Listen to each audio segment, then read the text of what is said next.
Elon Musk is sharing his opinion about what major Hollywood studios have been doing about race swap. He actually concurs with Matt Walsh that the changing of white characters to other races in TV shows, movies, etc., is, quote, anti-white racism.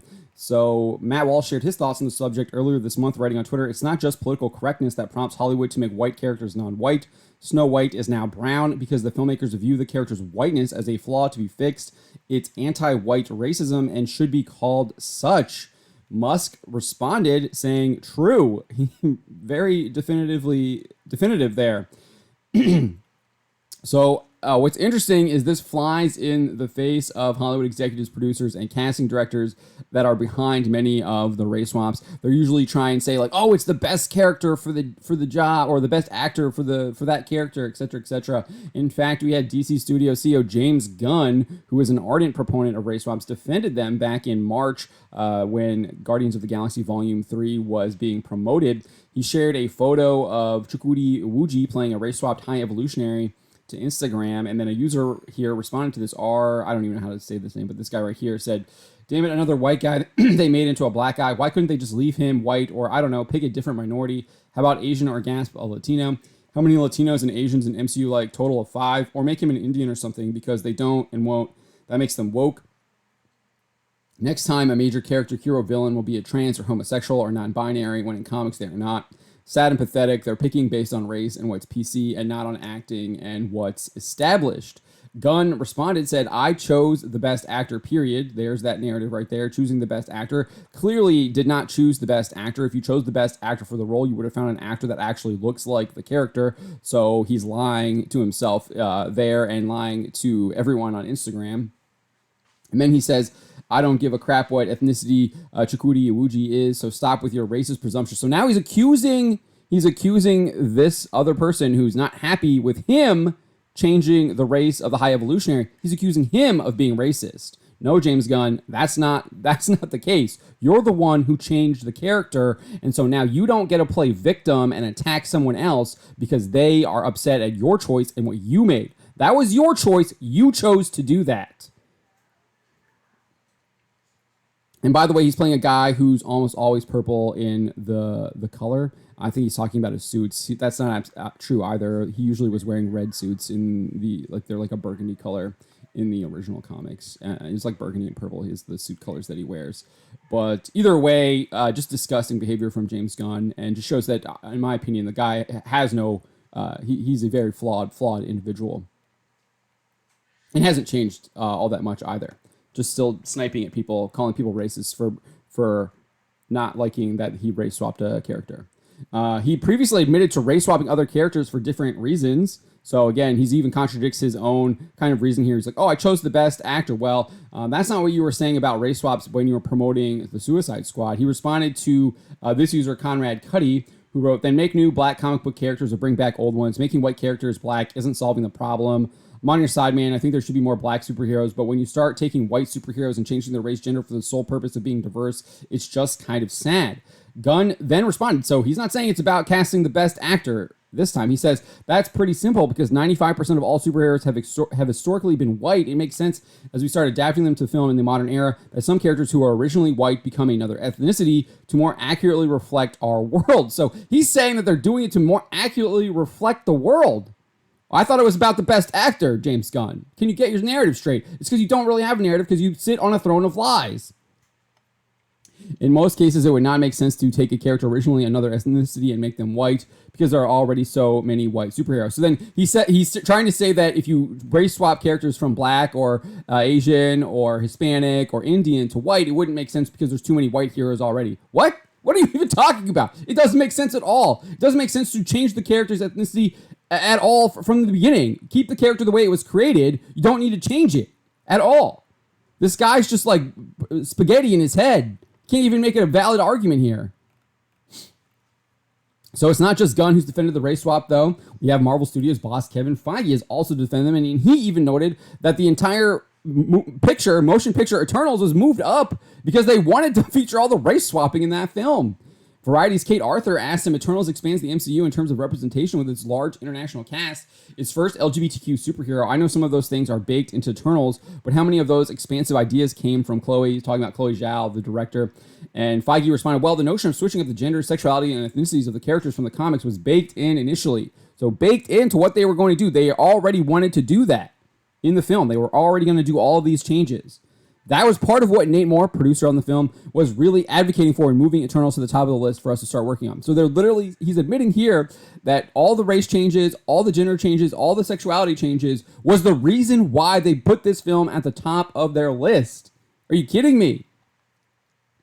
What exactly the makeup was? And if you agree with Elon Musk and Matt Walsh that this is anti-white racism, they did it to be racist then, right? Makes you think.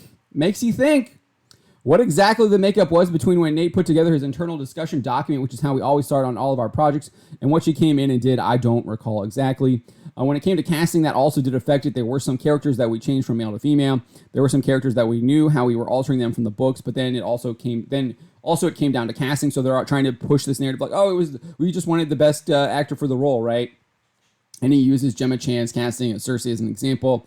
He says, so for Cersei, for instance, and if there was a lead in the ensemble, it is Cersei, it is Gemma Chan. We looked at and read all sorts of women for that part and ended up really believing that Gemma was best for it. And thankfully, she's proven that to be the case in the final movie.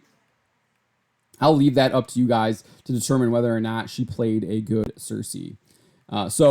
Creator of Rippaverse Comics, Eric July, previously called out this absolute nonsense about they're really creating the best actors back when Aldous Hodge was cast as Hawkman in the Black Adam movie. He said, those familiar with the industry, you know how precise they are with their casting. This stuff doesn't happen on accident. It doesn't happen as often as it does recently by accident. This is something that they wanted to do and they always do.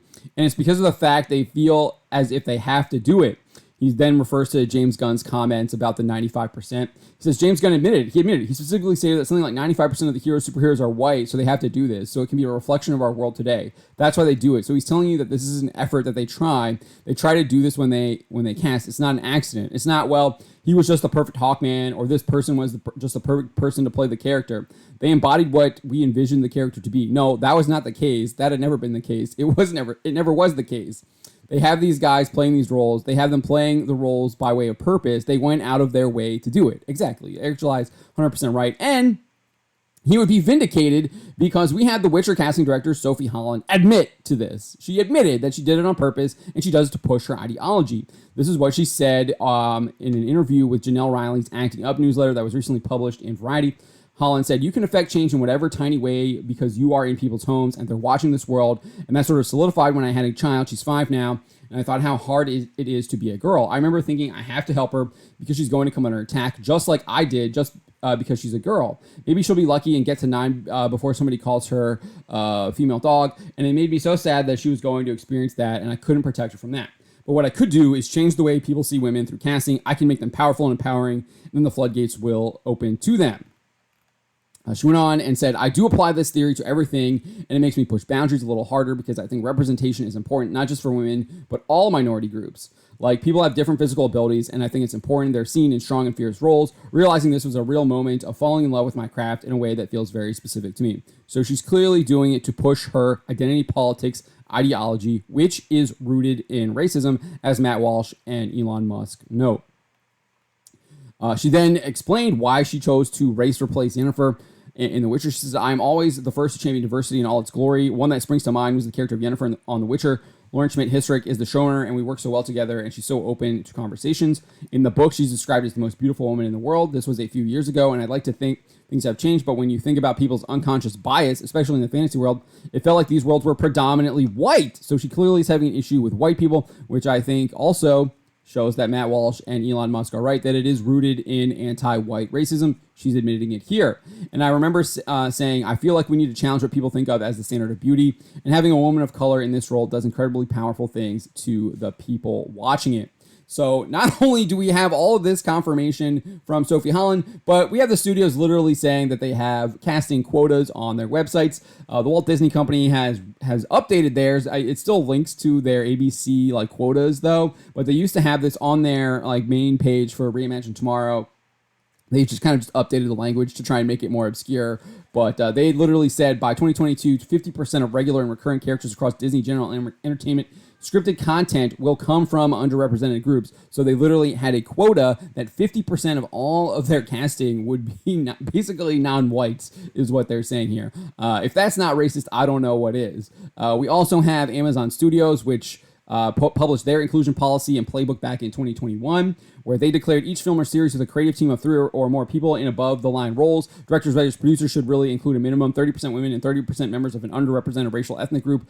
This aspirational goal will increase to 50% by 2024. So that's not even casting. That's literally the writers, producers, and directors. Then if you get to casting, it says casting actors whose identity, gender identity, nationality, race, ethnicity, sexual orientation, disability aligns with the character they will be playing. They clearly have not followed that. One can easily see that in Wheel of Time and Lord of the Rings, The Rings of Power. Nevertheless, they aim to include one character from each of the following categories in speaking roles, with minimum 50% of these to be women, LGBTQI+, person with a disability, and 3 regionally underrepresented race, ethnic, cultural groups. A single character can fulfill one or more of these identities. So there's a quota from Amazon. And then I don't know if Warner Brothers Discovery has actually published their quota, but you do have this comment from their Chief Diversity, Equity, and Inclusion Officer in a press release in September 2022. He said, a strong focus on diversity, equity, and inclusion is a top priority for our company, and we are committed in doing everything we can to get this right, not only because it makes good business sense, but because it allows us to build stronger connections with employees, partners, and consumers. Obviously, that I think that means that they have quotas in place. He went on to add, I am thrilled to announce that we have put in place an incredibly talented and experienced global team and are in the process of building and implementing a strategy that will enable us to have a positive, lasting impact locally, regionally, and beyond. So that clearly makes it sound like he's got some kind of process or program that has quotas involved in it to me. So I don't think it's about the best people for the roles. It's clearly based on identity politics, and as Walsh and Musk assert, it is indeed anti-white, and there's a plethora of evidence, and I've just only shown you basically the tip of the iceberg.